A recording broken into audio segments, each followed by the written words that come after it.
when I do this, the movies are now close to the racing games. That's not fun. Riding alone is not fun if it's not the rally game.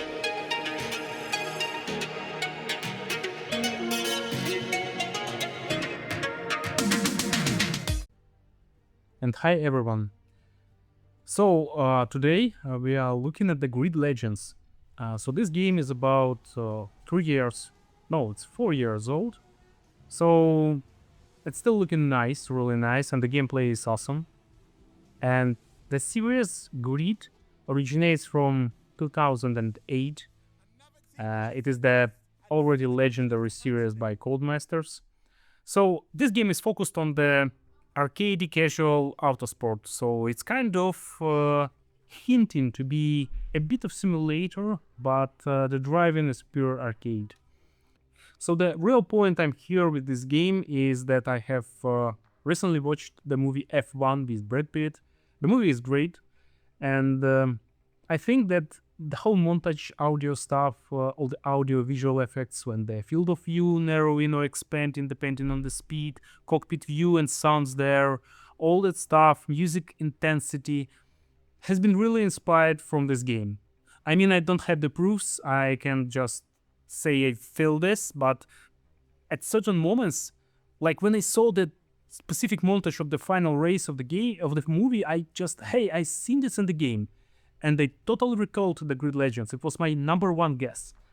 So, for just proofs or not proofs, just watch the comparison. Watch these moments side by side.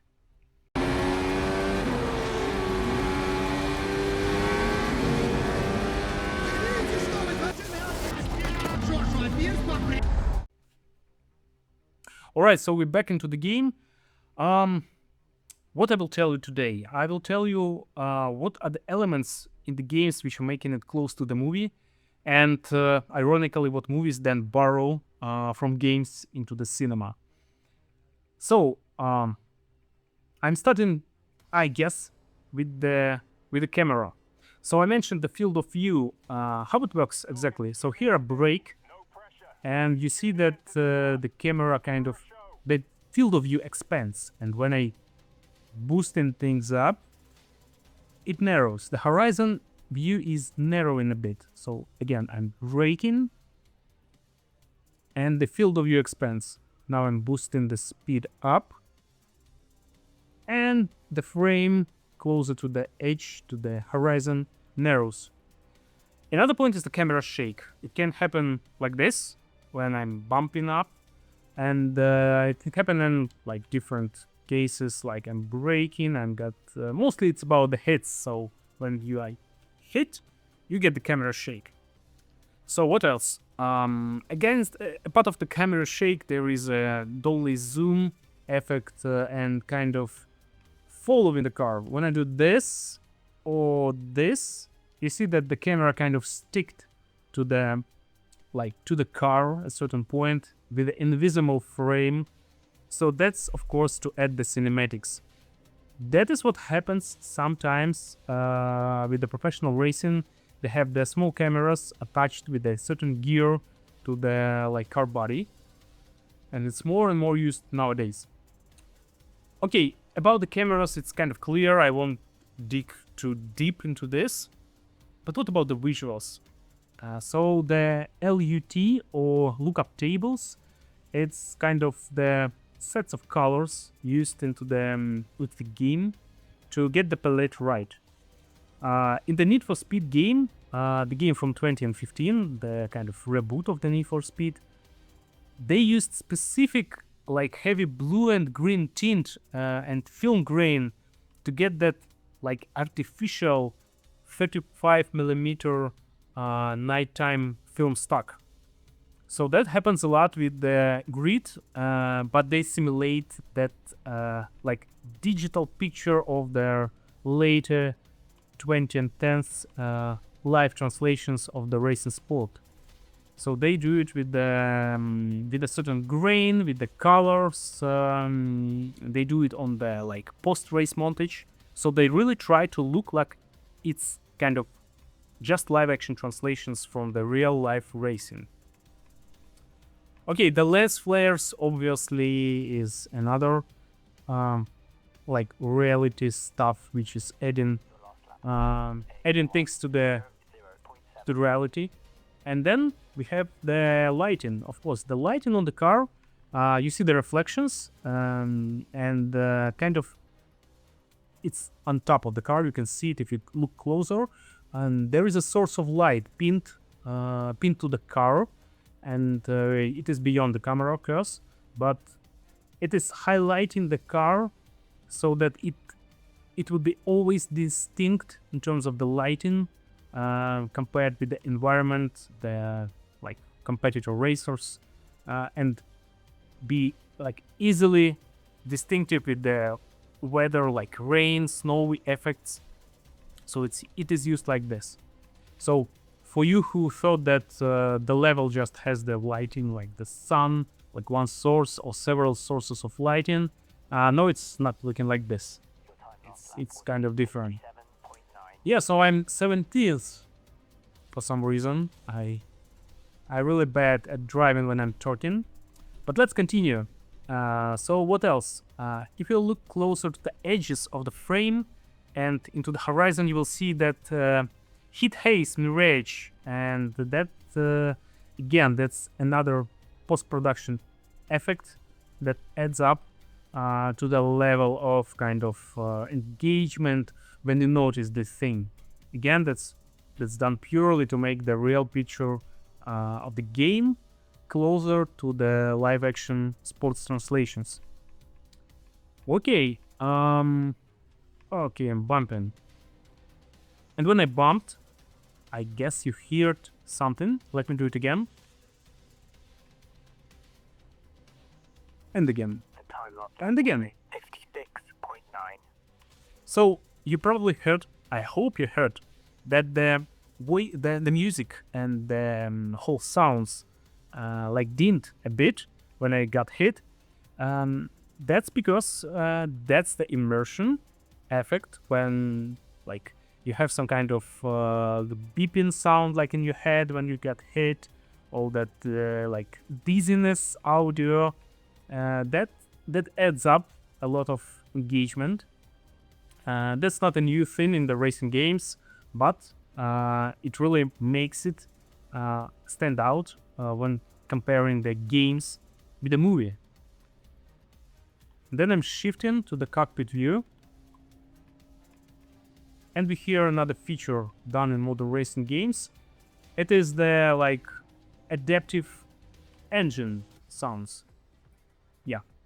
So when you recording the engine sound, you just like plug into the game. You got the linear like when the car hits certain amount of value, like certain value of acceleration or top speed, you just raising the bar of the engine intensity sound gradually. But modern games do it like differently. They chunk the engine sounds and make a complex audio system so that the engine would rev, it gets squeezed, the sound would like go up and down, simulating the real life engines of the powerful cars, which are like getting that constant ups and downs in the curve of sound intensity. Right, we hit continue. We see the nice cars. We got the money.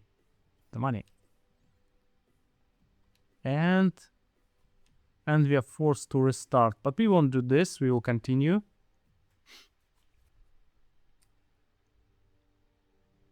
And try to play another race.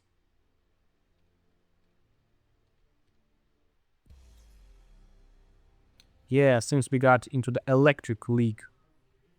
So Paris, September 2021. Okay, options. No, it's not options, it's tuning. Okay, we're starting the race. Of course, the modern games, modern racing games cannot pass without the like electric league. The Formula Electric is now rising the audience, despite the electric cars sales dropped year over year for more than like 30%, I guess. Was the recent statistics. But anyway, we're here about the games, not the cars sales. So if we will mention that the racing games are close to the movies, it is true to say it vice versa. The movies are now close to the racing games. Starting from the, well, Need for Speed, I guess, or Fast and Furious 5, I believe. The movies about the games, about the racing, started to inherit lots of stuff. So the camera shakes, the like montage of the like cockpit, third person, side, other angle viewed you have seen in the games appeared to be like a common thing in the movies like F1, like Fast and Furious, like other sports biopic dramas about the racers. Alright. Yes, I'm on the first, surprisingly. So what this game is famous about? The grid and the modern racing games are utilizing two more things which add a cinematic feel. It is the rubber banding, which is like reaction of the racers in the peloton, in the like tail, to the kind of behavior of you, the driver. So if you are falling behind too much, the certain group of the AI-driven racers will be braking so that you will be able to catch up and not drive alone in the tail of the whole group. Same for the leaders behind you, for the second, third place in the group. You see, I try to look reverse. I can do this, sorry. I forgot the button for this. Anyway, you see on the minimap on the left that the group of the racers behind me is kind of falling behind and I'm kind of riding alone. That's not fun. Riding alone is not fun if it's not the rally game. So the game boosts the top speed acceleration of the AI racers at certain points of the game so that they could catch up on you and make the riding more interesting, add some kind of bumping, add the position change. And we had the rule while we working on the asphalt games so that you won't it is the bad design when you have the 10 seconds of like nothing happened in the game, like you are riding straight. You see it a lot in the grid. It's okay for the audience of the PC consoles. For the mobile, it's not okay, especially if it's free to play. Each 10 seconds, there is an event. Either you bump something like breakable object on the road, or like some kind of rivals got like hitting you or like overtaking you. So the whole point of the like engagement of the racing games, arcade racing games, is overtaking, and overtakes comes from the dynamic AI. You just saw a dynamic event, which is another feature of the grid. I have never seen something like this in the games from other companies, like aside. So that's the point. You have the events that happen randomly, and that events kind of that can be the engine blowing off, that can be the spinning of the rider for some reason. So that adds the intensity. So basically, when you see the live action translations of the real life sports, the racing sports, you getting engaged by three things.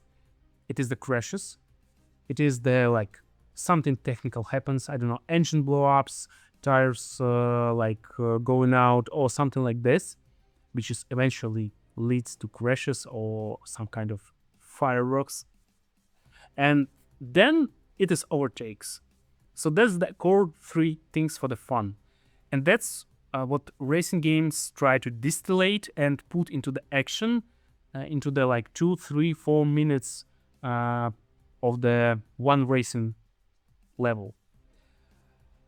So I don't know what to tell you more. I guess I'm finishing the video. It will be short enough, but again, I promised it since the November, so I'm fulfilling my promise.